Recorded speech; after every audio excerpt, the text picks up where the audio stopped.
Toronto woke up unsettled, and it's easy to see why. The fans who live and breathe the blue and white feel the weight of two major shifts. On one side, the departure of David Kampf, who finally found a path outside what had become an impasse in Toronto. On the other, an urgent move by management to bring in an experienced defenseman. Someone arriving at a moment when our blue line is stretched to its limit, injured, inconsistent, and carrying numbers that hurt just to look at. It's that mix of bitter farewell and cautious hope that only those who carry this crest understand. Leave a like to show that the faithful blue and white stands firm, even when the ice feels like it's cracking under our feet. News 1. So let's get into it. The team situation at that moment was complicated.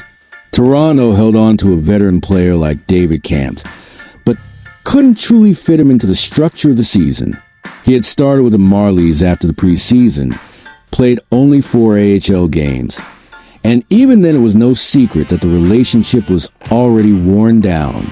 Fans could feel something about to explode, because when a veteran decides he no longer wants to stay in that situation, turbulence usually follows. Management tried to trade him, tried to find a team willing to take on his $2.4 million contract, but nothing materialized. It was that typical Toronto impasse. Pressure, no space, and a silence that says far more than any official statement. And what came next, no one expected. When the termination finally went through and Vancouver stepped in with a 1-year, $1.1 million deal. That was a turning point. Kampf found a place with an immediate need.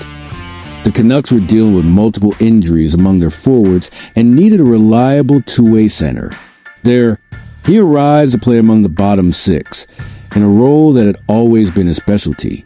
General manager Patrick Alvin made it clear. They wanted someone strong on face-offs, solid on the penalty kill, tactically intelligent. It was exactly the type of role Kampf had filled before. For Toronto, the feeling is that it wasn't about usefulness. It was the way of the contract and the context that had blocked everything. And then comes a question. How much does this departure expose a bigger issue in how the team manages depth? Behind the scenes, the impact was immediate. The fan base reacted with that mix of frustration and relief. Frustration at losing a player who once had real importance in the Leaf structure, and relief at finally ending a saga that had dragged on since preseason. Internally, Toronto tries to move forward, but the truth is another asset was lost with no return, and that affects fan confidence, especially in a season where every detail matters. Vancouver, meanwhile, gets a motivated player, while Toronto is left with the feeling that someone who could still contribute slipped away simply because management couldn't find space soon enough. And here comes a final reflection. This is nothing new. Toronto has lived this kind of turbulence before. Players who lose their spot, contracts that limit flexibility, decisions that feel too late. Kampf's exit mirrors other recent moments when the franchise had to cut deep because it failed to anticipate. And that connects directly to the feeling of the faithful blue and white. The sense that the team sometimes makes its moves too late and pays the price. In the end, Kampf's story becomes another chapter in a pattern the fans recognize from afar and feel up close. News 2. So let's keep going. The state of the team when this new move began was truly fragile. The Leafs defense had been struggling in a way we hadn't seen in a long time. An extremely high goals against average, chronic difficulties getting out of their own zone, and a string of injuries that left any fan on edge. Chris Tanev was out. Brandon Carlo had joined the injured list, and substitutes like Philippe Myers and Dakota Mermis were fluctuating wildly. It felt like every defensive shift could turn into a disaster. And in the middle of all that, Toronto had to respond. There was no way to keep holding a collapsing sector together with tape. The urgency was real, the atmosphere heavy, the patience gone. And what came next changed the tone of the week. The decision was to bring in an experienced defenseman, someone who had lived a lot of hockey in the Western Conference, someone known by both general manager Brad Treliving and head coach Craig Berube, a low-cost player who fit perfectly within the salary cap, with a contract worth $787,500 that runs only through the end of the season. He joined the team in Chicago, still waiting to debut, but expected to play in one of the upcoming home games.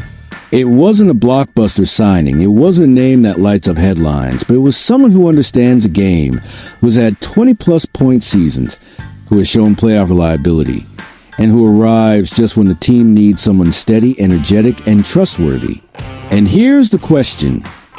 Could this piece, quiet but experienced, be exactly what was missing to stabilize a defense on the verge of collapse?